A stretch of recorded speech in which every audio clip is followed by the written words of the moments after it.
Voici un tuto qui va faire peur à plus d'un arachnophobe et je vous montre tout de suite comment j'ai incrusté cette araignée sous la peau d'une personne grâce à Affinity Photo. On se retrouve juste après l'intro.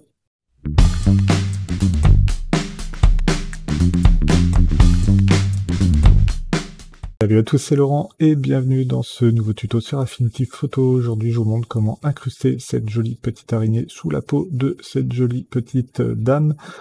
Et pour cela, on va utiliser des photos que j'ai téléchargées directement depuis des bases de photos libres de droit. Vous retrouvez les liens en description et vous pouvez commencer par créer un nouveau document. Et je vais créer un document grâce au template de photos en 6 par 4 pouces. Je vais me mettre en millimètres et vous voyez qu'en millimètres, ça fait grosso modo 150 mm par 101 mm qui est le format photo classique. Je me mets dans ce format-là tout simplement pour avoir une image un petit peu plus petite à traiter, parce que l'image que j'ai téléchargée est assez balèze et j'ai pas envie qu'il y ait des soucis techniques lors de l'enregistrement de ce tuto, et ça va vous permettre à vous aussi de pouvoir appliquer le tuto plus facilement si vous avez une configuration, on va dire, un petit peu plus minime que la mienne. Donc on va ensuite garder le format de couleur RGB. Vous pouvez passer en CMJN si vous voulez faire des invitations pour Halloween par exemple, mais moi je reste en RGB et je fais créer. Et ensuite je viens utiliser la commande fichier placer. Et donc là je viens prendre tout simplement les photos que j'ai besoin. Donc on va directement prendre la photo de la petite dame et la photo de la petite araignée.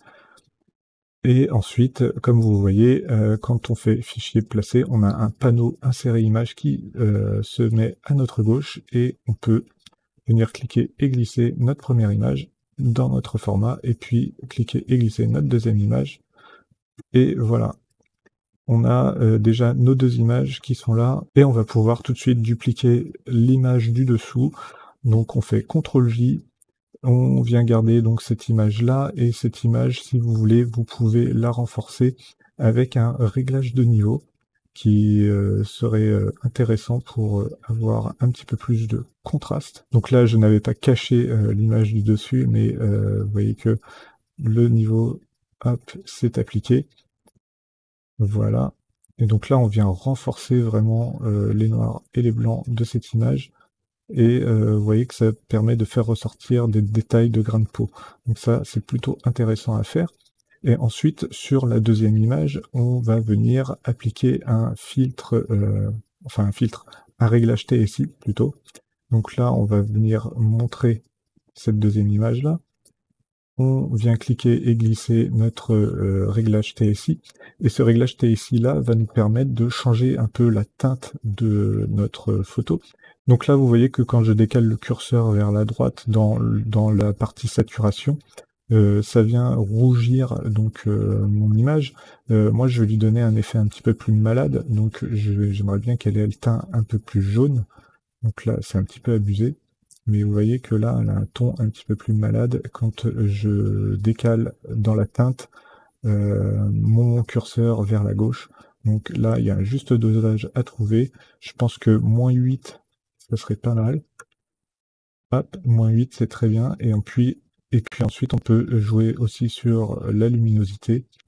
Et vous voyez que là, ça nous donne quand même un effet plutôt angoissant, ce qui est pas mal pour Halloween.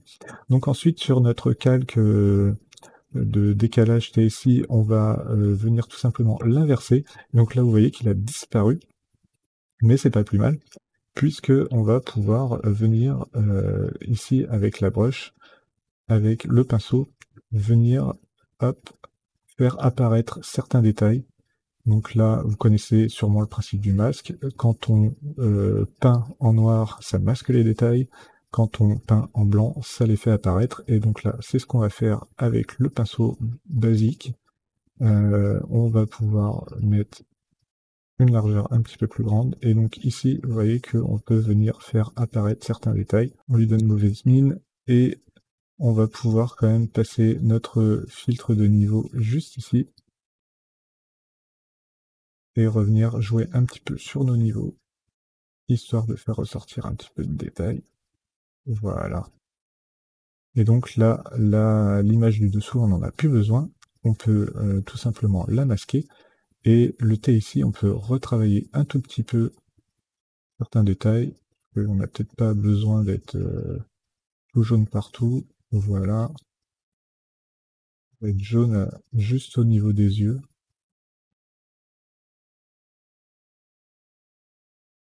Voilà, là on a quelque chose de plutôt intéressant. Donc on va rester là-dessus. On n'oublie pas de sauvegarder son travail. Et ensuite, on va pouvoir créer un filtre dynamique de vignette. Donc ce filtre-là, il va vous permettre d'avoir un effet vignette, comme on dit.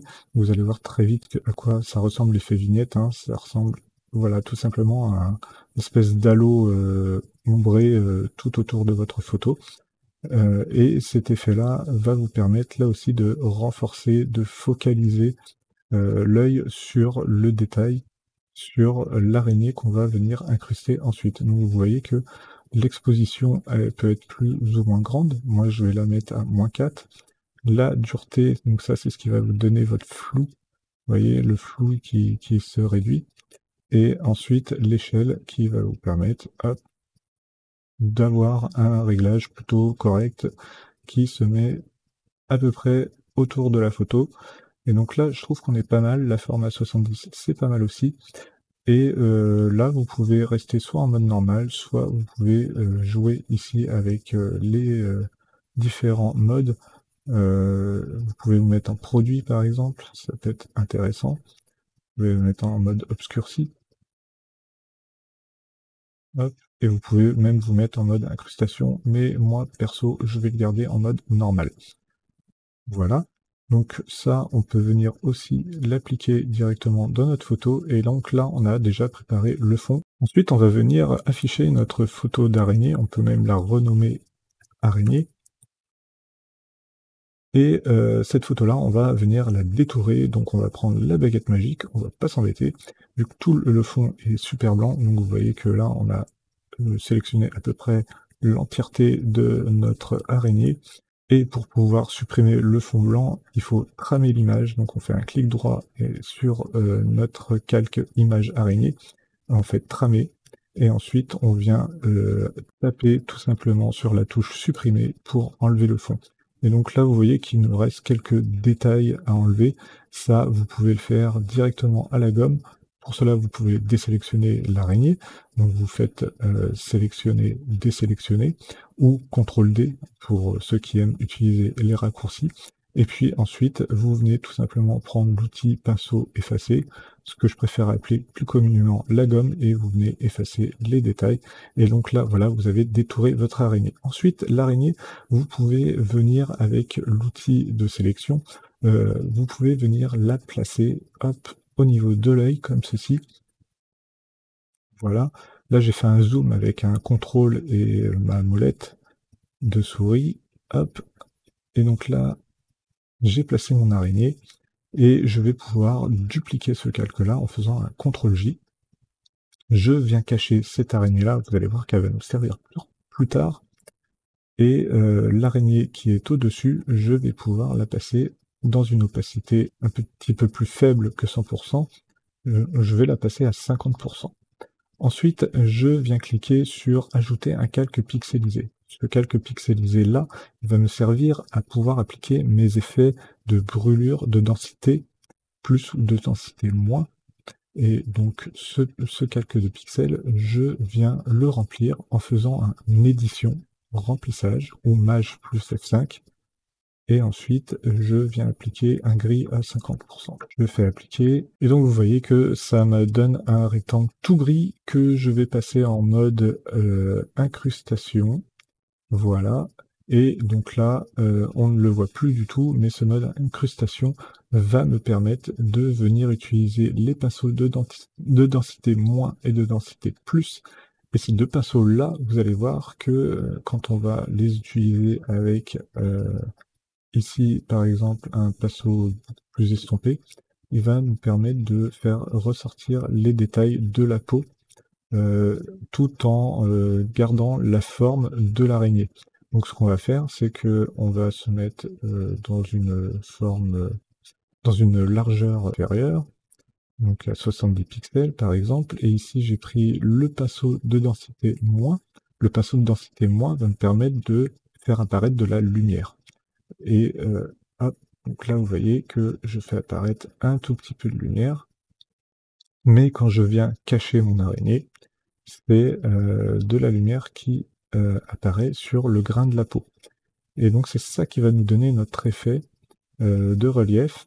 Et donc il va falloir travailler entre la densité moins et la densité plus, donc la flamme, qui va vous permettre de la brûler un petit peu plus l'image, et donc de venir créer tout simplement un volume.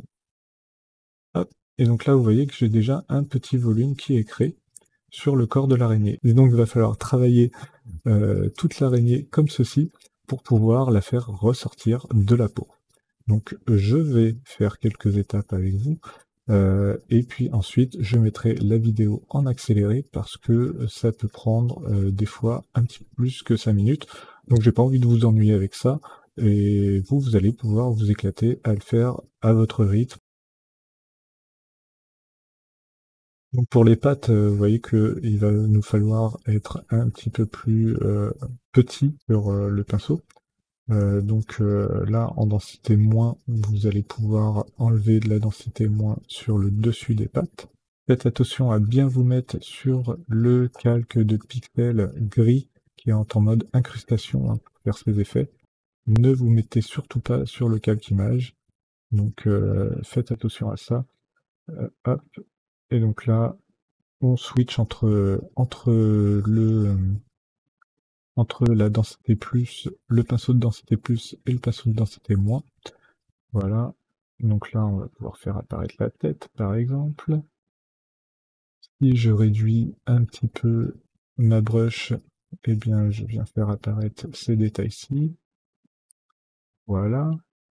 Et si je veux mettre un tout petit peu de volume, eh bien, je viens mettre un petit peu de lumière juste ici. Voilà. Et donc là, on va avoir quelque chose qui commence à devenir intéressant. Donc, on va mettre la vidéo en accéléré, le temps que je travaille un petit peu plus l'image, et on se retrouve juste après.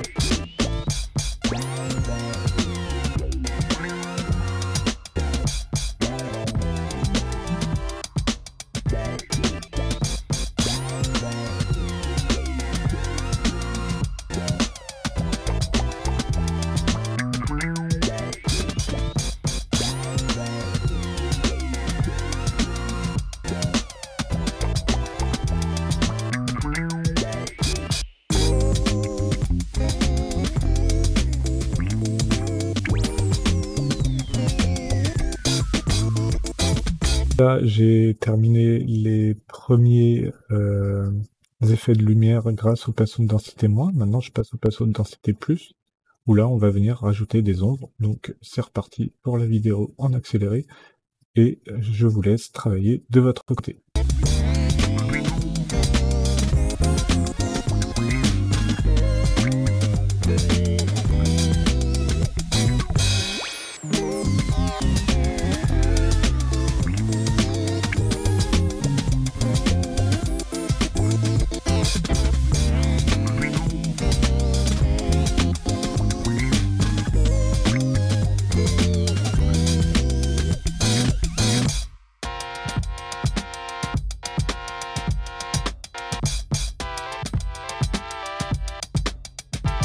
Donc voilà, j'en ai fini pour la petite incrustation. Vous voyez que quand j'ai caché le calque de l'araignée, eh bien, on a quelque chose de vraiment pas mal.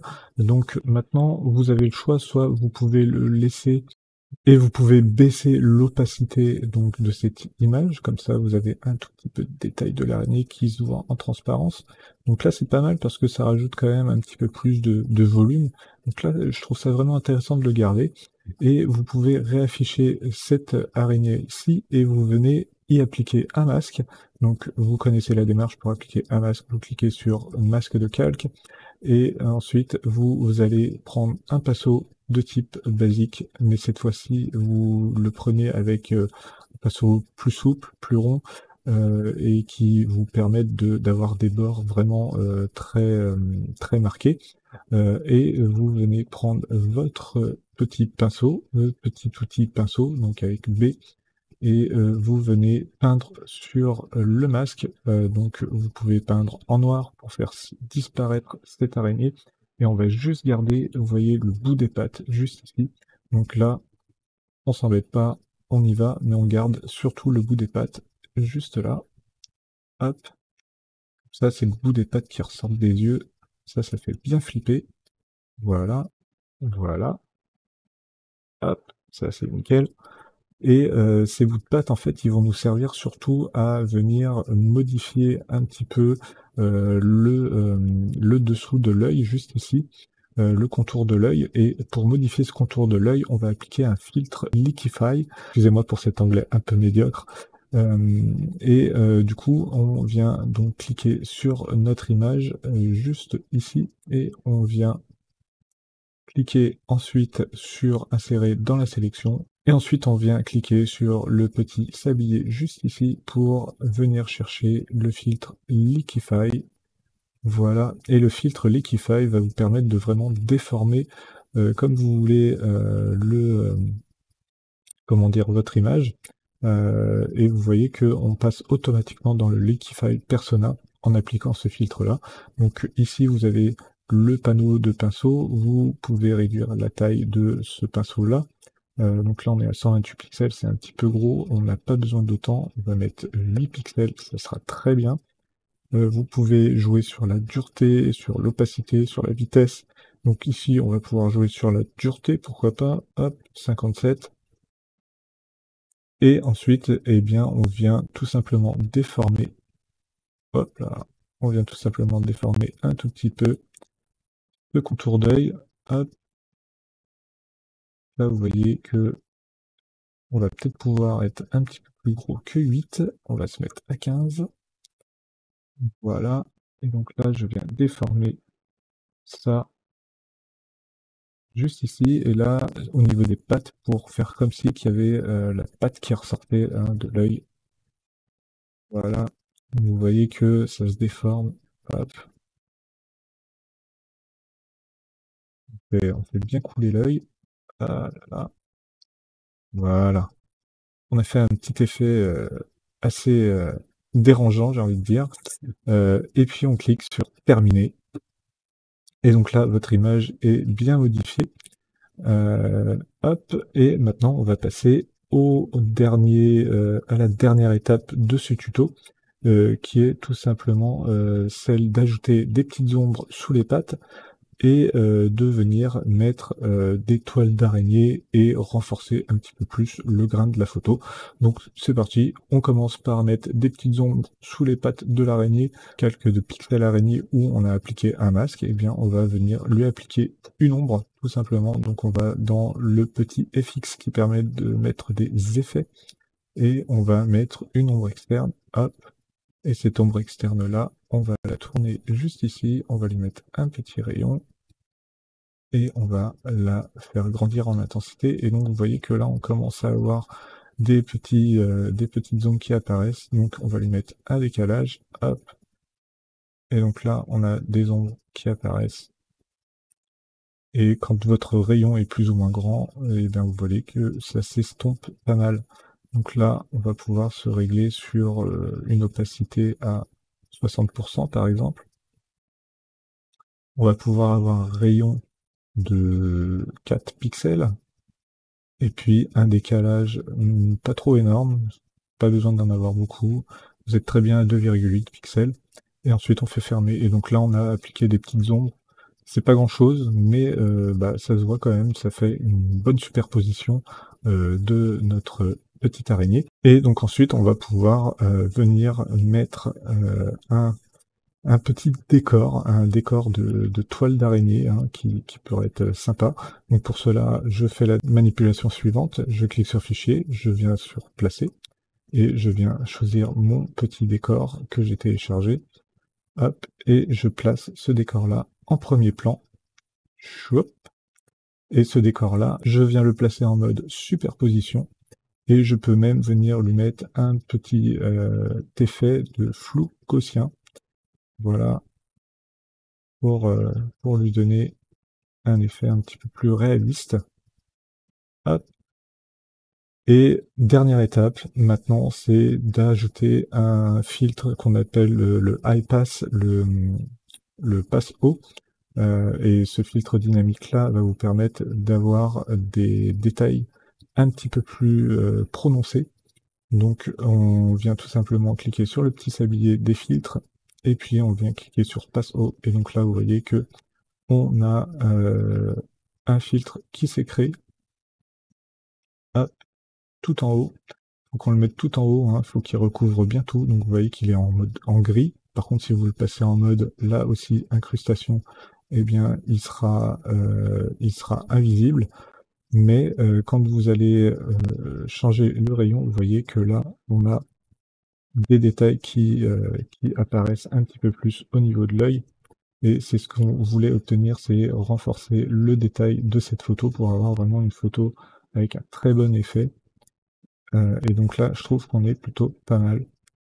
Hop, je vous montre la différence avec et sans filtre. Donc là, on a vraiment renforcé cette photo avec du détail grâce au filtre Passo.